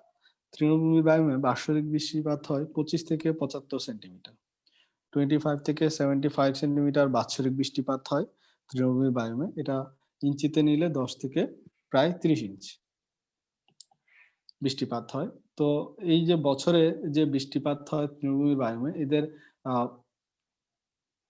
বায়ুগুলোতে তো ঘাস বেশি জন্মে, যেহেতু বৃষ্টিপাতের পরিমাণ কিছুটা বেশি, এদের ঘাস বেশি জন্মে। এই জন্য বলা হয় প্রধান ভেজিটেশন হলো ঘাস। প্রধান ভেজিটেশন কি? ঘাস। এবং এই ঘাসগুলা প্রায় 12 থেকে 15 সেন্টিমিটার পর্যন্ত লম্বা হয়। এদের শীতকালে তাপমাত্রা এবং গ্রীষ্মকালে তাপমাত্রার মধ্যে খুব একটা ব্যবধান নাই। শীতকালে তাপমাত্রা হলো 15 ডিগ্রি সেন্টিগ্রেড, গ্রীষ্মকালে তাপমাত্রা হলো তোমার 32 ডিগ্রি সেন্টিগ্রেড। শীতকালে হলো 15 ডিগ্রি সেন্টিগ্রেড আর গ্রীষ্মকালে হলো 32 ডিগ্রি সেন্টিগ্রেড। এখানে যে উদ্ভিদগুলা জন্মে, যব, রাই, গম, এগুলো হলো জন্ম। যব, রাই, গম এগুলো হলো জন্মে কোথায়? এগুলো হলো তোমার এই তৃণভূমির বায়ুমে জন্মে। এদের প্রধান প্রাণী কি কি? তৃণভূমির বায়ুমের প্রধান প্রাণী হলো বাইসন, জেব্রা, জিরাফ, ঘোড়া, অ্যান্টিলোপ, ক্যাঙ্গারু। তাহলে এদের প্রাণীগুলোর নাম দেখি। বাইসন, জেব্রা, জিরাফ, তারপরে হলো ঘোড়া, অ্যান্টিলোপ, ক্যাঙ্গারু। আমি জানি না তোমাদের এত উদাহরণ মনে থাকবে কিনা, এগুলো আসলে মনে থাকাটা খুব টাফ। উদাহরণ যদি মনে রাখতে না পারো, বাকি কথাগুলো মনে রাখবা, কারণ উদাহরণ হয়তো একটা নাও আসতে পারে, অন্যগুলা থেকে আসতে পারে। তারপরে চেষ্টা করবা, আসলে চেষ্টার উপরে তো কোনো কথা নাই, চেষ্টা করবা যতটুকু পারো আর কি। এখন দেখো সাভানা বায়ুম। সাভানা বায়ুম হলো তোমার কতটুকু বৃষ্টিপাত হয় এটা দেখো। বাৎসরিক বৃষ্টিপাত প্রায় 100 থেকে 150 সেন্টিমিটার হয়, বা ইঞ্চিতে বললে 40 থেকে 60 ইঞ্চি। তাহলে বাৎসরিক বৃষ্টিপাত কত? 100 থেকে 150 সেন্টিমিটার। আর ইঞ্চিতে বললে কত? 40 থেকে 60 ইঞ্চি। এই সাভানা বায়ুমটা হলো ট্রপিক্যাল রেইন ফরেস্টের সীমানায় সৃষ্টি হয়। তাহলে এটা সাভানা বায়ুমগুলো কোথায় পাওয়া যায়? ট্রপিক্যাল যে রেইন ফরেস্ট, ট্রপিক্যাল রেইন ফরেস্টের সীমানায়, ট্রপিক্যাল রেইন ফরেস্টের সীমানায় এই সাভানা বায়ুমটা সৃষ্টি হয়। এখন আসি আমরা তুন্দ্রা বায়ুম। আমরা কিন্তু এখনো আলোচনা করতেছি কি নিয়ে? আমরা এখনো আলোচনা করতেছি এগুলো হলো তোমার সবগুলা স্থলজ বায়ু। স্থলজ বায়ুম আলোচনা করতেছি। স্থলজ বায়ুমের পরে আমরা আলোচনা করব জলজ বায়ু। এগুলা দেখো সব সাভানা বায়ুম টাইম যা বলতেছি, এগুলো সব হলো স্থলজ বায়ু। আচ্ছা, এখন আসি আমরা সাভানার পরে হলো তুন্দ্রা, যেটা সেটা তুন্দ্রা বায়ুম হলো সবচেয়ে উত্তরের স্থলভাগের বায়ুম হলো তুন্দ্রা। তাহলে তুন্দ্রা বায়ুমটা হলো কোথাকার? সবচেয়ে উত্তরের স্থলভাগের বায়ুম হলো কি? তুন্দ্রা বায়ুম। তাহলে সবচেয়ে উত্তরের এটা, এই কথাটা খেয়াল রাখবা। এখন দেখো এগুলো হলো সাইবেরিয়ার উত্তরাংশ, গ্রিনল্যান্ড, আলাস্কা, উত্তর মেরু অঞ্চল, এগুলো তো হলে তুন্দ্রা বায়ুটা গঠিত। এখানে বাৎসরিক বৃষ্টিপাত 15 সেন্টিমিটার বা তার কম হয়ে আসে, অর্থাৎ এখানে শুধু বরফ পড়ে। তুমি সাইবেরিয়া শব্দটা শুনলে মনে হবে এখানে কি হয়? বরফ পড়ে, মানে বরফ হিসেবে প্রায় সময় কি থাকে? আচ্ছাদিত থাকে। খুব অল্প সময়, 1.5-2 মাস হলেও তোমার কি থাকে? এই গ্রীষ্মকাল থাকে, আর বাকিটা সময় পুরা বরফে ঢাকা থাকে। তাহলে 1.5 থেকে 2 মাস মানে কত? ধরো 6 সপ্তাহ বা 8 সপ্তাহ, এর বেশি কিন্তু তোমার গ্রীষ্মকাল থাকে না। বাকি সময়টা হলো বরফ দিয়ে ঢাকা থাকে তুন্দ্রা বায়ু। এই তুন্দ্রা বায়ুমের সবচেয়ে গুরুত্বপূর্ণ বা সবচেয়ে প্রধান উদ্ভিদ হলো মস ও লাইকেন। প্রধান উদ্ভিদ কি? মস এবং লাইকেন, এরা হলো প্রধান উদ্ভিদ। মস এবং লাইকেন হলো কি? প্রধান উদ্ভিদ। এছাড়া খেয়াল করো এখানে এই সূর্যের আলো তো তোমার কম পাওয়া যায়, সো দেখা যায় এখানকার যে প্রাণীগুলা, এরা হলো তোমার বরফের প্রতি আগ্রহী, যারা বা বরফ অঞ্চলে বেঁচে থাকতে পারে, এরাই এইসব প্রাণী। তো যেমন মেরু ভাল্লুক, তারপর হলো খরগোশ, বলগা হরিণ, এরাই। এদের উদাহরণ তোমার শিখার দরকার নেই, যা শুধু জেনে আসো যে কি, যে বাৎসরিক বৃষ্টিপাত প্রধান উদ্ভিদ কারা এরা। এখন আসি এই তুন্দ্রা অঞ্চলগুলা, যদি উত্তরের যেগুলা পর্বতশৃঙ্গ আছে, উঁচু পর্বতশৃঙ্গ, এই উঁচু পর্বতশৃঙ্গের তুন্দ্রা অঞ্চলে যে আহ তুন্দ্রা অঞ্চল যেটা, সেটাকে বলা হয় আলপাইন তুন্দ্রা অঞ্চল। উঁচু পর্বতের শৃঙ্গে যে তুন্দ্রা অঞ্চলটা, সেটাকে বলা হয় কি? Alpine tundra. তো উদাহরণ তোমরা বললাম, বলগা হরিণ, খরগোশ, নেকড়ে, মেরু ভাল্লুক, এগুলা পড়লেই হবে।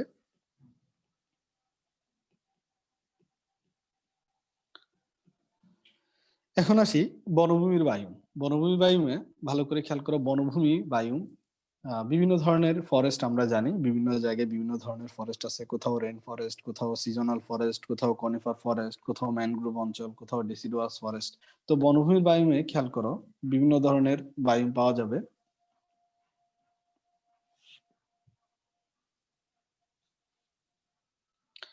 আমি তোমাদের একটা জিনিস বুঝি না, পড়ায় আমি, তোমরা টায়ার্ড হয়ে যাও, ক্লাস না করে চলে যাও। থাক, আর কয়েকদিন আমি ক্লাস করাবো, এরপরে তো আর বেশি দিন নাই, তোমাদের আর কেউ জ্বালানোরও নাই, তখন মিস করবো আমাকে,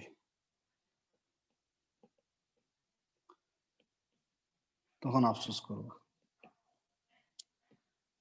তখন মনে হবে যে কি যেদিন ক্লাস নিত ভাই সেদিনই মনে হয় একটু ভালো পড়া হইতো।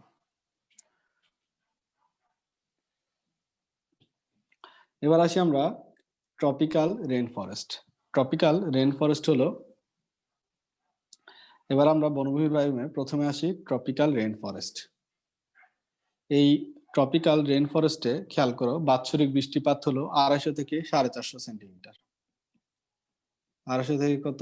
450 সেন্টিমিটার। 100 থেকে 180 ইঞ্চ এরকম হলো তোমার কি হয়, বৃষ্টিপাত হয়। 100 থেকে কত, 180 ইঞ্চ হলো বৃষ্টিপাত হয়। এই ট্রপিক্যাল রেন ফরেস্টের মধ্যে সবচেয়ে বড় ট্রপিক্যাল রেন ফরেস্ট হলো দক্ষিণ আমেরিকার আমাজন অববাহিকা, যেটা সেই জায়গায়, অর্থাৎ আমাজন অববাহিকা মানে হলো, আবার খেয়াল রাখিও, এটা হলো আমাজন ওয়েবসাইট না, এটা হলো আমাজন নদী। ঠিক আছে? তাহলে সবচেয়ে বড় ট্রপিক্যাল রেন ফরেস্ট কোথায়? দক্ষিণ আমেরিকার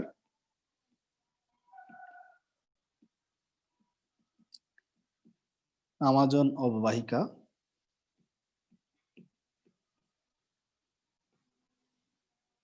অববাহিকাতে হলো তোমার ট্রপিক্যাল রেন ফরেস্ট। এখন খেয়াল করো, এর মধ্যে সবচেয়ে বড়টা হলো তো শিখে ফেললাম, তাহলে দ্বিতীয় বৃহত্তম এটাও একটু শিখি। দ্বিতীয় বৃহত্তম ট্রপিক্যাল রেন ফরেস্ট কোথায়?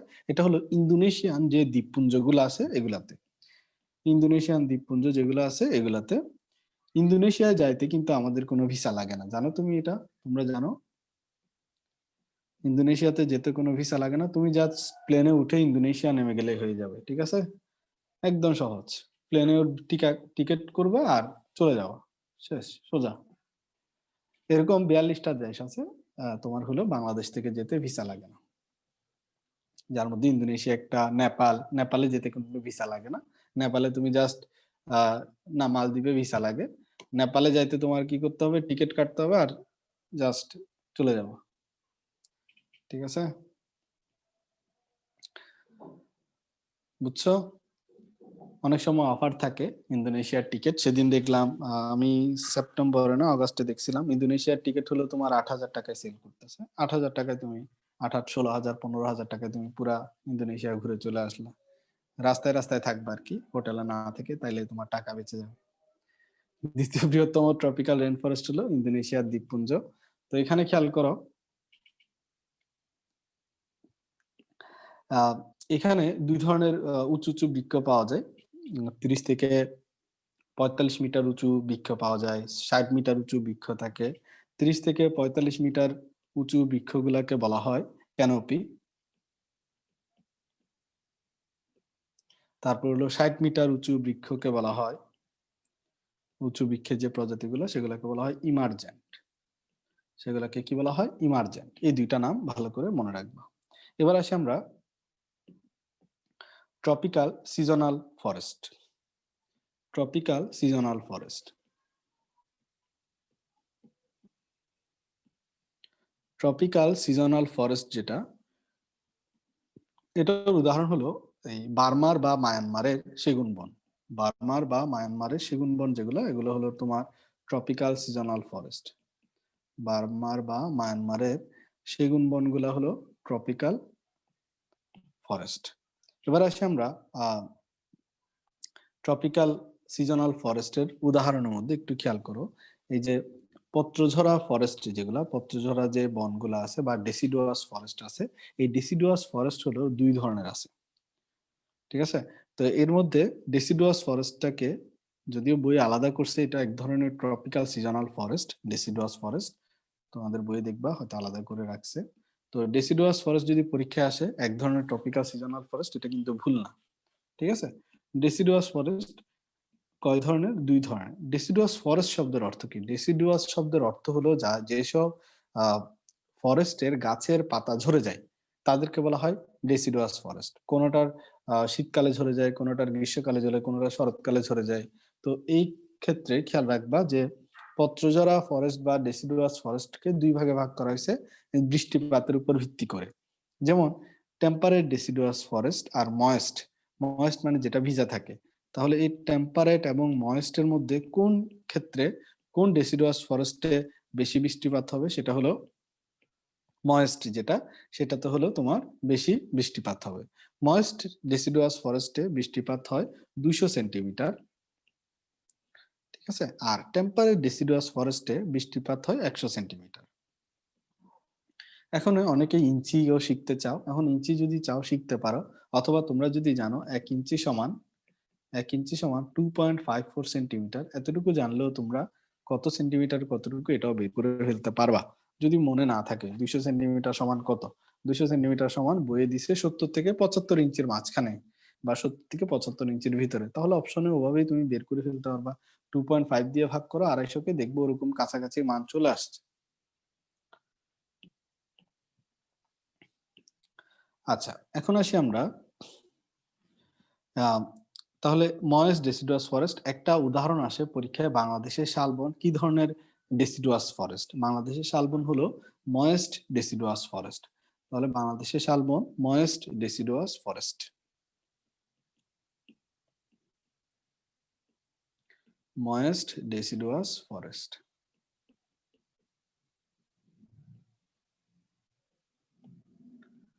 ময়েস্ট ডেসিডুয়াস ফরেস্ট হলো বাংলাদেশের শালবন। এখন আসি আমরা কনিফার ফরেস্ট। কনিফার ফরেস্ট যেটা, এই কনিফার ফরেস্ট এক ধরনের হলো বনভূমি বায়ু।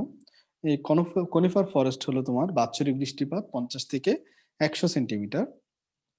তাহলে চিন্তা করো এটা কত, 20 থেকে 40 ইঞ্চি। তুমি এবার 2.5 দিয়ে গুণ করো, দেখবা যে চলে আসছে 50 থেকে 100। আর তাপমাত্রা থাকে -30 ডিগ্রি সেন্টিগ্রেড থেকে শুরু করে +30 ডিগ্রি সেন্টিগ্রেড পর্যন্ত টেম্পারেচার এখানে উঠানামা করে। সর্বশেষ যেই ফরেস্টটা পড়বো বনভূমি বায়ুর মধ্যে, সেটা হলো ম্যানগ্রোভ বনাঞ্চল। এই ম্যানগ্রোভ বনাঞ্চলটা হলো খুবই গুরুত্বপূর্ণ। এই ম্যানগ্রোভ বনাঞ্চল হলো তোমার উদাহরণ কি সুন্দরবন। বই থেকে পড়ার আগে এগুলা নোট করে নিবা, কারণ মোস্ট ইম্পর্টেন্টলি যেটা হয় বই থেকে তুমি পড়ে কোনটা পড়বা কোনটা বাদ দিবা বুঝতে পারবা না, যেহেতু বায়ুমের ওখানে গেলে বুঝতে পারবা যে এটা কত বড়। ঠিক আছে? বুঝছো জিনিসটা? তো ম্যানগ্রোভ বনাঞ্চল হলো উদাহরণ হলো সুন্দরবন। এটার অবস্থান হলো 32 ডিগ্রি উত্তর অক্ষাংশ এবং হলো 30 ডিগ্রি দক্ষিণ অক্ষাংশ বরাবর। এবং এখানে বাৎসরিক গড় বৃষ্টিপাতের পরিমাণ 160 থেকে 200 সেন্টিমিটার। এখানের বৈশিষ্ট্যগুলো কি হবে? ম্যানগ্রোভ বনাঞ্চল মানে লবণাক্ত অঞ্চলের উদ্ভিদ। তাহলে তুমি চিন্তা করো, তোমরা একটু আগে বৈশিষ্ট্য পড়ে আসছো, ঠেসমূল বা স্তম্ভমূল থাকবে, শ্বাসমূল থাকবে, অঙ্কুরোদ্গম কি ধরনের হবে? জরায়ুজ অঙ্কুরোদ্গম হবে। তাহলে লোনা মাটির যে বৈশিষ্ট্যগুলা, উদ্ভিদের বৈশিষ্ট্য যেগুলা পড়ে আসছো, এগুলাই সব হলো ম্যানগ্রোভ বনাঞ্চলের বৈশিষ্ট্য। মনে থাকবে?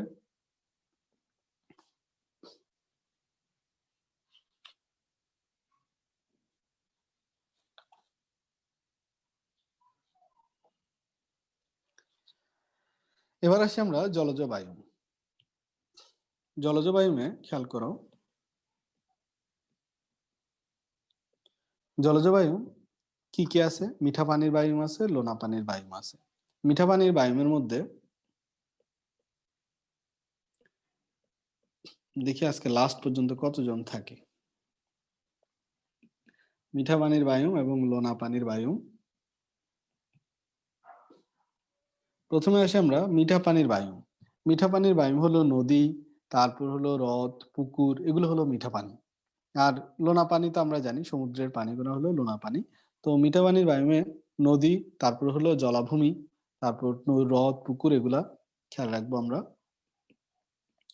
জলাভূমির মধ্যে খেয়াল রাখবা, বাংলাদেশের জলাভূমিতে সপুষ্পক উদ্ভিদ কতটি প্রজাতির পাওয়া যায়? দেখি বলতো, কে পারবা? কতটি সপুষ্পক উদ্ভিদের প্রজাতি আছে জলাভূমিতে? 154টি, বাংলাদেশে 154টি সপুষ্পক উদ্ভিদের প্রজাতি আছে। তবে সারা বিশ্ব বললে, সারা পৃথিবীতে বললে 5,000-এর বেশি সপুষ্পক উদ্ভিদ আছে। শুধু বাংলাদেশের জন্য খেয়াল রাখবা 154টি সপুষ্পক উদ্ভিদ আছে জলাভূমিতে। ঠিক আছে, এবার আসি আমরা হ্রদ আর পুকুর যেটা আছে সেটা। হ্রদ আর পুকুরের মধ্যে বৈকাল হ্রদের নাম সবাই শুনছো, তাই না? বৈকাল হ্রদের নাম সবচেয়ে গভীরতম হ্রদ। এই যে বৈকাল হ্রদ, এই বৈকাল হ্রদ হলো তোমার কত ফুট? এটা হলো গভীরতা হলো প্রায় 4,742 ফুট, 4,742 ফুট। তাহলে বৈকাল হ্রদ হলো,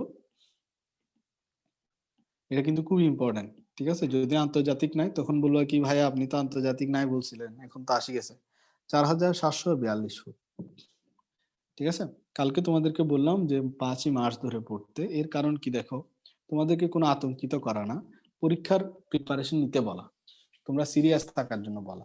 তোমাদেরকে আতঙ্কিত করার উদ্দেশ্য আমার নাই, তোমাদেরকে টেনশনে ফেলে আমার উদ্দেশ্য নাই, কারণ আমার এখানে কোনো ফায়দা নাই। তোমরা যদি পড়াশোনা থেকে একটু ঢিলামি দিয়ে দিছো আমার মনে হচ্ছে, এই জন্য তোমাদেরকে বলতেছি 5 মার্চ টার্গেট করে পড়ো। যেহেতু এপ্রিল 2 এর ঘোষণা আসে নাই, তুমি এতটা শিওর হয়ে যায় না যে এপ্রিলের 2 তারিখ হতে পারে।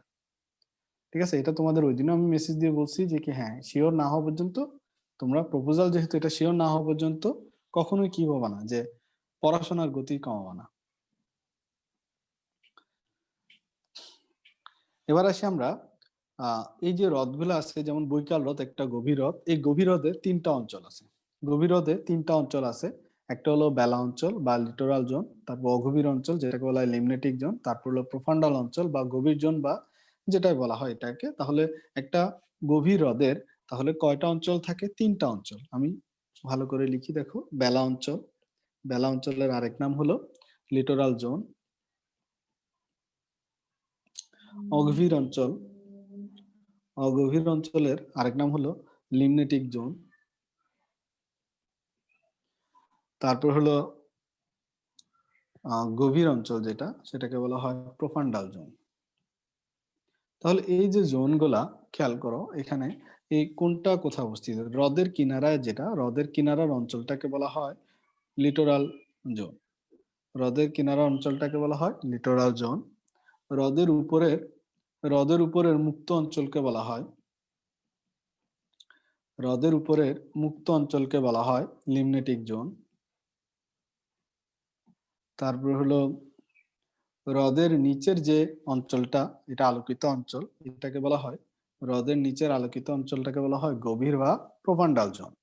ঠিক আছে, এটা হলো তোমার গেল মিঠা পানির বায়ু। এখন আসি লোনা পানির বায়ু। লোনা পানির বায়ু হলো, লোনা পানির বায়ু হলো পৃথিবীর সবচেয়ে বড় বায়ু এবং প্রথম বায়ু। কারণ আমরা জানি আগে সব পানি ছিল।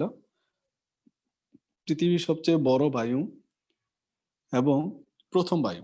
তোমাদের জানার জন্য বলি, সিলেট একসময় কিন্তু অনেক অনেক বছর আগে সিলেট কিন্তু এখানে একটা বড় ভূমিকম্পের কারণে এই যে সিলেট এই জায়গাটা সৃষ্টি হয়েছে। তাহলে চিন্তা করো, বলা হয় আবার আরেকটা বড় ভূমিকম্প হলে সিলেট আবারও পানির নিচে চলে যাবে। তাহলে এই যে বায়ুগুলা, তাহলে সবার আগে কি ছিল? পানি। তাহলে লোনা পানির বায়ু হলো পৃথিবীর সবচেয়ে বড় এবং প্রথম বায়ু। এটা লবণাক্ততা কত ppm? লবণাক্ততা হলো 35 ppm। লবণাক্ততা হলো কত? 35 ppm। এবং পিএইচ কত? পিএইচ হলো 8। 8 কিন্তু এগুলো ইংলিশে না, কিন্তু খেয়াল রাখবে, বইয়ের মধ্যে তোমরা হয়তো বাংলায় ধরে থাকতে পারো, এটা ইংলিশে, সব ইংলিশে এখানে। গ্রীষ্মপ্রধান অঞ্চলে তাপমাত্রা হলো 27 ডিগ্রি সেন্টিগ্রেড থাকে এবং মেরু অঞ্চলে তাপমাত্রা থাকে 3 ডিগ্রি সেন্টিগ্রেড। মেরু অঞ্চলে তাপমাত্রা কত থাকে? 3 ডিগ্রি সেন্টিগ্রেড। আর 27 ডিগ্রি থাকে কোথায়? গ্রীষ্মপ্রধান অঞ্চলগুলোর তাপমাত্রা।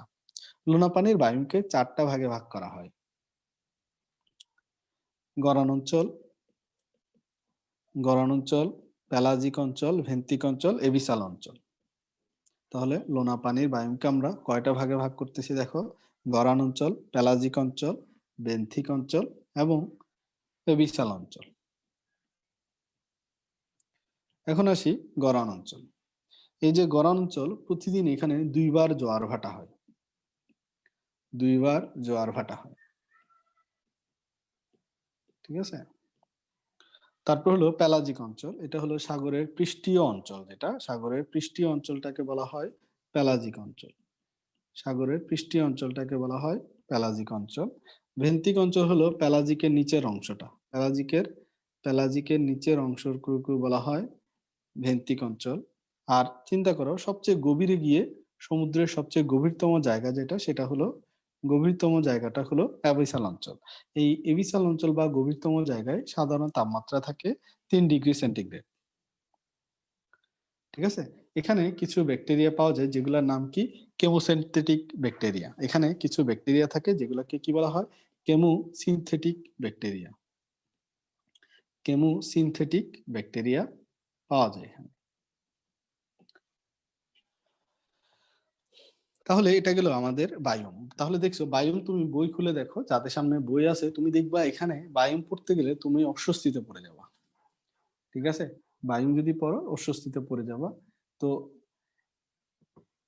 প্রথমে নোটটা পড়ে ফেলবা, নোট করে তারপরে তুমি বইয়ের অংশটা একবার রিডিং পড়ে যাবা। একবার কিন্তু রিডিং পড়বা, যেটা বলছি সেটা খেয়াল রাখো, একবার রিডিং পড়বা। তোমার যদি মনে হয় না আমি এগুলা জানি, এখান থেকে 2-1টা জিনিস লাগবে, সেই 2-1টা জিনিস দাগ দিয়ে রাখবা। ঠিক আছে। আচ্ছা, এবার আসি আমরা প্রাণী ভৌগোলিক অঞ্চলকে কয়টা ভাগে ভাগ করছেন স্কায়াটার, সে হলো 6টা ভাগে ভাগ করছেন। স্কায়াটার প্রাণী ভৌগোলিক অঞ্চলকে 6টা ভাগে ভাগ করছেন। এই 6টা ভাগে ভাগ করার পিছনে তার তার মূল কারণ ছিল হলো অবস্থান এবং বিস্তৃতি। মেরুদণ্ডী প্রাণীদের অবস্থান এবং বিস্তৃতির উপর ভিত্তি করে স্কায়াটার প্রাণী ভৌগোলিক অঞ্চলকে কয়টি ভাগে ভাগ করছেন, 6টি ভাগে ভাগ করছেন। আর এর ব্যাপারে সমর্থন দিচ্ছেন হলেন ওয়ালেস। ওয়ালেস হলো এই স্কায়াটারকে সমর্থন দেন। তো অঞ্চলগুলা কি কি? অঞ্চলগুলো হলো পলিআর্কটিক অঞ্চল, ওরিয়েন্টাল অঞ্চল, অস্ট্রেলিয়ান অঞ্চল, নিউ ট্রপিক্যাল অঞ্চল, ইথিওপিয়ান অঞ্চল এবং নি আর্কটিক অঞ্চল। প্রথমে আমরা চলে যাই, 6টি অঞ্চল নিয়ে আমি লিখব। তো আমরা প্রথমে আলোচনা করি পলিআর্কটিক অঞ্চল। 1 নাম্বার হলো 6টি অঞ্চলের মধ্যে প্রথম অঞ্চলের নাম হলো পলিআর্কটিক অঞ্চল।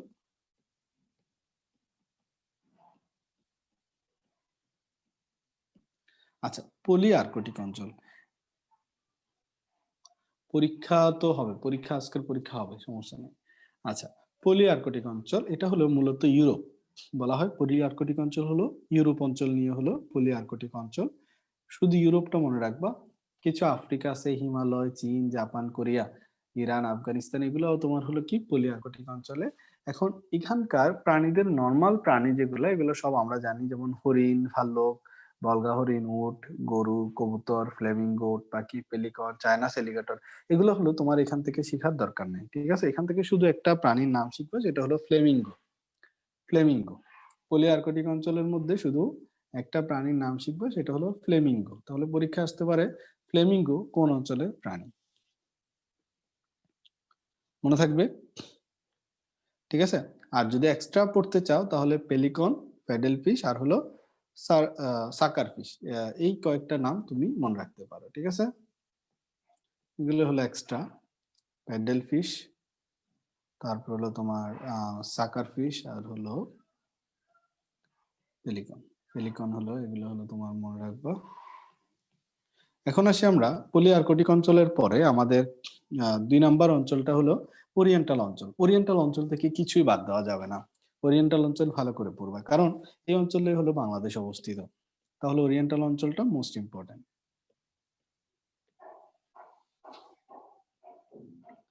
এই ওরিয়েন্টাল অঞ্চলটা হলো মোস্ট ইম্পর্টেন্ট। এখন খেয়াল করো, ওরিয়েন্টাল অঞ্চলটা হলো বাংলাদেশ, ভারত, পাকিস্তান, আফগানিস্তান, মনে হচ্ছে দক্ষিণ এশিয়া পুরোটাই ওরিয়েন্টাল অঞ্চলে।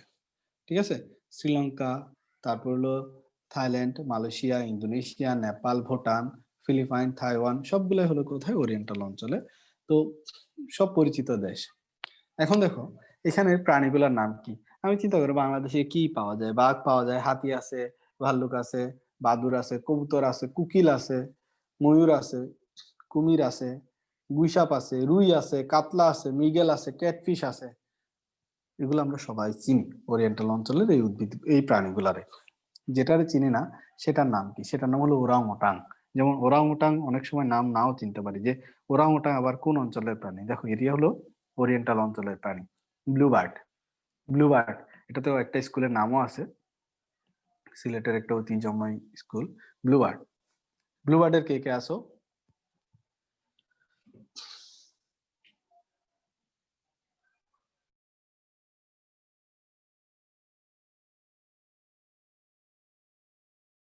ব্লুবার্ডের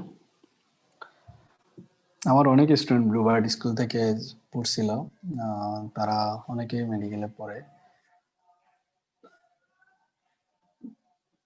গত বছর মনে হয় কয়েকটা ছিল, নামও ভুলে যায় সবগুলার,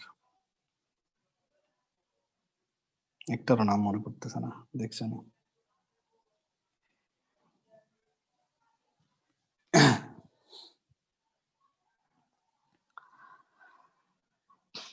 এত স্টুডেন্ট পড়াইছি, নামই মনে থাকে না, দুঃখ লাগে এটাই।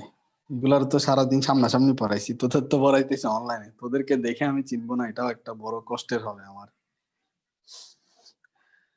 না, চেহারা ভুলবো না যদি সামনাসামনি দেখি। আহ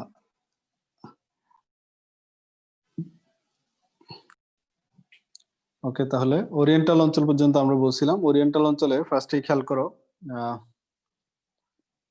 আচ্ছা স্বচ্ছ, আচ্ছা বুঝছি। লোনা পানির এবার খেয়াল করো, সরি, আমরা ওরিয়েন্টাল অঞ্চলে প্রথমে আসি আমরা ভৌগোলিক সীমানা। ওরিয়েন্টাল অঞ্চলের ভৌগোলিক সীমানায় ফার্স্টে খেয়াল করো, উত্তরে কি, দক্ষিণে কি, পূর্বে পশ্চিমে কি। ওরিয়েন্টাল অঞ্চলের উত্তরে অবস্থিত হলো আফগানিস্তান এবং চীন। আফগানিস্তান এবং হলো চীন হলো উত্তরে, আর দক্ষিণে হলো অবস্থিত ভারত মহাসাগর। ওরিয়েন্টাল অঞ্চলের কোন সাইডে কি অবস্থিত এটা খেয়াল রাখো, দক্ষিণে অবস্থিত ভারত মহাসাগর। পূর্ব দিকে অবস্থিত হলো, পূর্ব দিকে কি অবস্থিত, প্রশান্ত মহাসাগর। আর পশ্চিমে কি অবস্থিত, পশ্চিম দিকে অবস্থিত হলো তোমার ইরান এবং আরব সাগর।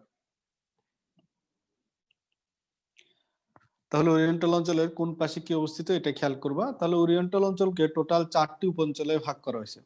ওরিয়েন্টাল অঞ্চলকে টোটাল কয়টি উপঅঞ্চলে ভাগ করা হয়েছে? ওরিয়েন্টাল অঞ্চলকে টোটাল 4টি উপঅঞ্চলে ভাগ করা হয়েছে। এই যে ওরিয়েন্টাল অঞ্চলকে 4টি উপঅঞ্চলে ভাগ করা হয়, এই 4টি উপঅঞ্চল কি কি? এই 4টি উপঅঞ্চল হলো, একটা হলো ভারতীয় উপঅঞ্চল, একটা হলো ভারতীয় উপঅঞ্চল, একটা হলো সিংহলীয়, একটা হলো সিংহলীয় উপঅঞ্চল, একটা হলো ইন্দো চীন উপঅঞ্চল, একটা হলো ইন্দো মালয় উপঅঞ্চল।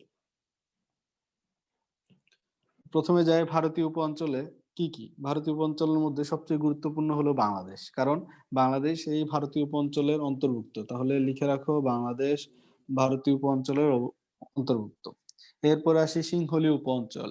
সিংহলীয় উপঅঞ্চলের মধ্যে কি কি আছে? ভারত উপদ্বীপ, ভারতীয় উপদ্বীপ এবং হলো সমগ্র শ্রীলঙ্কা। পরীক্ষা আসতে পারে, সমগ্র শ্রীলঙ্কা কোন ওরিয়েন্টাল অঞ্চলের অন্তর্ভুক্ত? ইন্দো চীন হলো, আমরা বলি কি আতা মাতা হাতা, তো আতা মাতা হাতা মানে কি হলো, আ দিয়ে হলো কি, আ দিয়ে হলো তোমার আন্দামান, আন্দামান। তা দিয়ে হলো তাইওয়ান, তাইওয়ান। তারপর হলো তোমার মাথার ম দিয়ে হলো মায়ানমার, থ দিয়ে হলো থাইল্যান্ড, হাতার হা দিয়ে হলো তোমার হাইনান উপদ্বীপ। শেষে যেটা তা আছে সেটাকে আমরা হাতাটাকে চা করে দিই, কারণ চা করে দেওয়ার কারণ আছে, এখানে হলো চীন, চীনের দক্ষিণাংশ, চীনের দক্ষিণাংশ হলো তোমার এই ইন্দোচীন উপঅঞ্চলের অন্তর্ভুক্ত। আর ইন্দো মালয়, ইন্দো মালয় হলো ইন্দোনেশিয়া, ইন্দোনেশিয়ার যে উপদ্বীপ, ছোট ছোট দ্বীপগুলো আছে, যেমন বর্নিও, জাভা, সুমাত্রা, নিকোবর, এগুলো হলো ইন্দো মালয় অঞ্চলের। তো পরীক্ষায় খেয়াল রাখবা, বর্নিও, তারপর হলো জাভা, সুমাত্রা, নিকোবর, এগুলো এই দ্বীপপুঞ্জগুলো কোন অঞ্চলে? এগুলো হলো সব ইন্দো মালয় অঞ্চলে। এখন এই যে 4টা উপঅঞ্চল ওরিয়েন্টাল অঞ্চলের, এই ওরিয়েন্টাল অঞ্চলে বৃষ্টিপাত কত হয়? গড় বৃষ্টিপাত হয় 150 সেন্টিমিটার। ইন্দো ওরিয়েন্টাল অঞ্চলে গড় বৃষ্টিপাত হয় 150 সেন্টিমিটার। ওরিয়েন্টাল অঞ্চলের আরেকটা বিশেষ বৈশিষ্ট্য হলো দিন রাত সমান। ওরিয়েন্টাল অঞ্চলের আরেকটা বিশেষ বৈশিষ্ট্য কি? দিন রাত সমান। এখন আসি এই ওরিয়েন্টাল অঞ্চলে তাহলে দুইটা প্রাণীর কথা আমরা বলছিলাম, ওরাংওটাং এবং ব্লুবার্ড। আর টাপির এবং গিবন যদি পারো মনে রাখবা, আর না পারলে নাই। এবার আসি আমরা অস্ট্রেলিয়ান। অস্ট্রেলিয়ান অঞ্চলের প্রাণী কি কি আছে? অস্ট্রেলিয়ান অঞ্চল মানে অস্ট্রেলিয়া, নিউজিল্যান্ড, তারপর হলো তাসমেনিয়া, এইসব অঞ্চল হলো অস্ট্রেলিয়ান অঞ্চলের অন্তর্ভুক্ত। অস্ট্রেলিয়ান অঞ্চলের প্রাণীর মধ্যে আছে birds of paradise, birds of paradise, wombat, kangaroo, তারপর হলো অপোসাস, লায়ার বার্ড, তারপর হলো স্ফিনোডন, টিপলফস। এগুলো হলো অস্ট্রেলিয়ান অঞ্চলের অন্তর্ভুক্ত। এরপরে আসি আমরা নিউ ট্রপিক্যাল অঞ্চলের অন্তর্ভুক্ত কি কি আছে।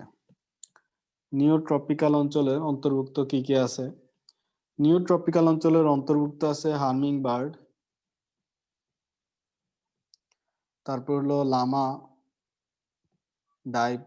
ভাইপার, তারপর হলো তোমার অপসাম।